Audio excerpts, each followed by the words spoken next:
स्वागत है आपका दोस्तों एक और नई वीडियो में। और आज इस वीडियो में हम बात करेंगे 10 इंटरेस्टिंग साइकोलॉजिकल फैक्ट्स के बारे में।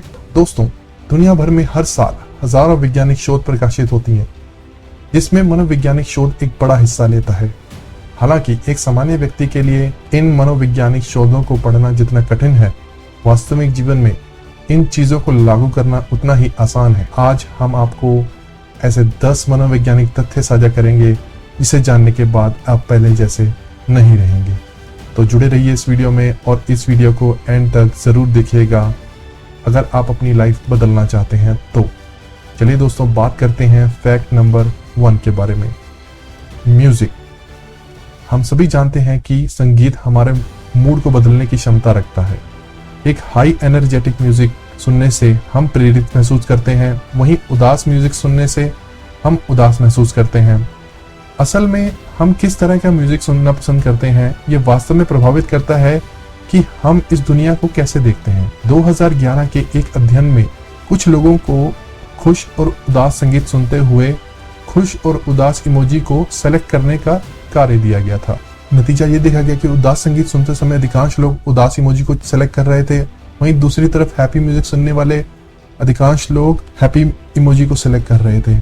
कहा जाता है कि जैसे जैसे हम देखते सुनते हैं, हम उसी टाइप के बनते जाते हैं। यहाँ ठीक ऐसा ही हो रहा है। इसलिए कसरत के दौरान हम एनर्जेटिक म्यूजिक सुनना पसंद करते हैं, वहीं अगर हमें मेडिटेशन करनी है तो हम सॉफ्ट म्यूजिक को सुनना पसंद करते हैं। चलिए दोस्तों, बात करते हैं फैक्ट नंबर 2 के बारे में। Dunning Kruger effect. 1999 में 2 सामाजिक मनोवैज्ञानिकों ने पाया कि बुद्धिमान लोग हमेशा खुद को औसत से नीचे मानते हैं और कभी भी खुद को दूसरों की तुलना में अधिक स्मार्ट नहीं मानते। वहीं औसत आईक्यू वाले लोग इसका बिल्कुल उल्टा करते हैं। उन्हें लगता है कि वो बाकियों से बेहतर हैं। इसलिए अगर आप ऐसे लोगों से मिलते हैं जो दिखाते हैं कि वो कितने स्मार्ट हैं, तो समझ जाइए ये सिर्फ एक डनिंग क्रूगर इफेक्ट का असर है। वो उतने बुद्धिमान नहीं है जितना कि वो दिखावा कर रहे हैं, क्योंकि एक अत्यधिक बुद्धिमान व्यक्ति अपने ज्ञान से कभी संतुष्ट नहीं होता। वह हमेशा अपनी क्षमता पर काम करता रहता है, क्योंकि उसे लगता है कि वह और बेहतर हो सकता है। चलिए दोस्तों, बात करते हैं फैक्ट नंबर 3 के बारे में। हमें एक समय ऐसा भी आता है जब आप बहुत नर्वस और चिंतित महसूस करते हैं, ठीक वैसे ही जैसे परीक्षा और इंटरव्यू देने से पहले। तो ऐसे समय में आप खुद को कैसे शांत करते हैं? मनोविज्ञान कहता है कि अगर उस समय आप अपना पसंदीदा गाना सुनते हैं या अपने मन में गुनगुनाते हैं तो आपको काफी हद तक फायदा हो सकता है। यह सुनकर आपको अजीब लग रहा होगा, लेकिन मन में अपना पसंदीदा गाना गुनगुनाने से आपके दिमाग में एंडोफ्रिन और ऑक्सीटोसिन हार्मोन रिलीज होने लगते हैं और ये हार्मोन आपसे तनाव के स्तर को कम करने में महसूस करते हैं। ये आपके मूड को बेहतर बनाते हैं, साथ ही ये हृदय गति और कोलेस्ट्रॉल के लेवल को भी कम करते हैं, जिससे आप शांत और कॉन्फिडेंट महसूस करते हैं। चलिए दोस्तों, बात करते हैं फैक्ट नंबर 4 के बारे में। Power of silence. अगर आप चाहते हैं कि बातचीत आगे बढ़े लेकिन आपको समझ नहीं आ रहा कि किस बारे में बात की जाए, तो सबसे आसान तरीका है कि आप जिस किसी से भी बात कर रहे हैं उससे एक सवाल पूछें और उसके जवाब देने के बाद भी आप उससे आई कांटेक्ट बनाए रखें। ऐसा करते रहें और जिस व्यक्ति से आप बात कर रहे हैं वो खामोशी से बचने के लिए कुछ ना कुछ कहना शुरू कर देगा। अध्ययनों में ये देखा गया है कि जब कोई कुछ छुपाता है तब जानकारी हासिल करने के लिए एक सवाल पूछें और बस चुप रहें, क्योंकि किसी भी बातचीत के अंदर खामोशी अच्छी नहीं लगती, जिससे बचने के लिए सामने वाला जानकारी शेयर करने लगता है या कुछ और बात करने लगता है, जिससे बातचीत चलती रहती है। चलिए दोस्तों, बात करते हैं फैक्ट नंबर 5 के बारे में। प्ले डम। चालाकी से खेलो। अगर आप अपने बारे में किसी के मन में एक अच्छा प्रभाव बनाना चाहते हैं तो किसी ऐसे विषय में बात करें जो उन्हें वास्तव में पसंद हो और उनसे उनके बारे में सीखें। उदाहरण के लिए, आप किसी ऐसे व्यक्ति से मिलते हैं जिसे अंतरिक्ष के बारे में बहुत रुचि है, तो अब आपको अंतरिक्ष के बारे में बहुत ज्ञान हो सकता है। फिर भी ये दिखाएं कि आप अंतरिक्ष के बारे में बहुत कम जानते हैं और उनसे इसके बारे में सवाल पूछते रहें, जिससे वे आपसे बात करने में अधिक रुचि लेंगे, क्योंकि वो जिस बारे में बात करना चाहते हैं आप अपनी रुचि उसमें दिखा रहे हैं, जो आपको एक पसंद करने योग्य व्यक्ति बनाता है। और जैसा कि दलाई लामा कहते हैं, जब आप बात करते हैं तो आप वही दोहरा रहे होते हैं जो आप पहले से जानते हैं, लेकिन अगर आप सुनते हैं तो आप कुछ नया सीख सकते हैं।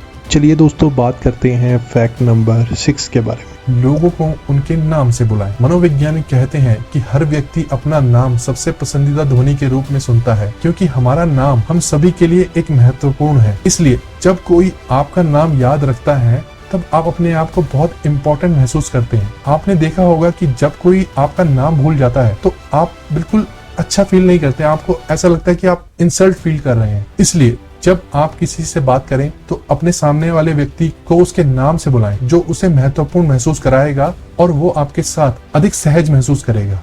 दोस्तों, बात करते हैं अब फैक्ट नंबर 7 के बारे में, मल्टीटास्किंग। क्या आपको लगता है कि आप मल्टीटास्किंग कर सकते हैं? न्यूरोसाइंस के अनुसार हमारा मस्तिष्क एक समय में केवल एक ही चीज पर ध्यान केंद्रित कर सकता है। कभी कभी जब आप एक ही समय में 2 कार्य कर रहे होते हैं तो आपको ऐसा लगता है कि आप मल्टीटास्किंग कर रहे हैं, लेकिन वास्तव में आपका दिमाग तेजी से उन 2 कार्यों के बीच अपना ध्यान केंद्रित कर रहा है। हम किसी के साथ चलते समय एक दूसरे से बात करते हैं, सांस लेते हैं, पलके झपकते हैं, क्योंकि ये सब बिहेवियर अपने आप हो रहा है। जैसे आपको हर कदम के साथ ये सोचने की जरूरत नहीं है कि हमें एक और कदम उठाना है, ये बस अपने आप हो जाता है। लेकिन एक ऐसा काम जिसमें बहुत ज्यादा ध्यान देने की जरूरत है, वहाँ दोनों एक साथ काम नहीं कर सकते। उदाहरण के लिए किताब पढ़ते हुए टीवी देखना। अब यहाँ आपको लगेगा कि आप दोनों काम एक साथ कर रहे हैं, लेकिन असल में एक वक्त पर आपका ध्यान या तो पढ़ने में होता है या फिर टीवी देखने में होता है। चलिए दोस्तों, बात करते हैं फैक्ट नंबर 8 के बारे में, रेसिप्रोकेशन।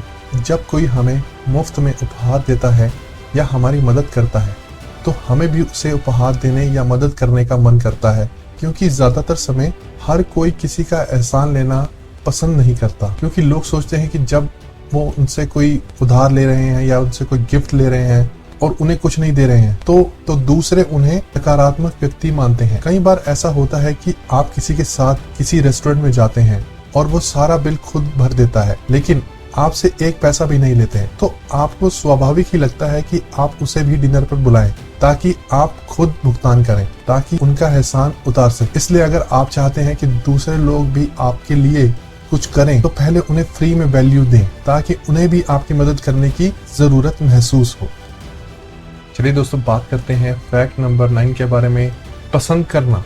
हम जिसे पसंद करते हैं या जो हमारे लिए महत्वपूर्ण है, हम उसकी बातों को स्वतः ही हाँ कह देते हैं, लेकिन वो कौन सा फैक्टर है जिससे हम दूसरों को पसंद करने लगते हैं? आइए इसके बारे में बात करते हैं। फिजिकल अट्रैक्टिवनेस, लोगों का पहनावा, उनका शारीरिक बनावट और उनका रूप, ये सब हमें शारीरिक रूप से लोगों की ओर आकर्षित करता है। या तो हम शारीरिक रूप से आकर्षित होकर उन्हें अपने जीवन का हिस्सा बनाना चाहते हैं, या हम खुद उनके जैसा दिखना चाहते हैं। ये 2 फैक्टर होते हैं जो हमें शारीरिक रूप से किसी की ओर आकर्षित करते हैं। सिमिलैरिटी, जो लोग हमारे जैसे हैं, जिनके साथ हमारी पसंद मेल खाती है या हमारी मान्यताएं समान है, या कोई अन्य चीज जो 2 लोगों के बीच आम है, वे अपने आप एक दूसरे को पसंद करने लगते हैं। कॉम्प्लीमेंट, हम सभी लोगों से अपनी प्रशंसा सुनना पसंद करते हैं, भले ही वो पूरी तरह से सच ना हो तब भी, क्योंकि हमारी प्रशंसा सुनने से हमारा आत्मबल बढ़ता है और जब कोई हमें ऐसा महसूस कराता है तो हम उसे बहुत पसंद करने लगते हैं। सरल शब्दों में लोगों को ठीक से देखें और उनके विशेष गुणों की प्रशंसा करें, जिससे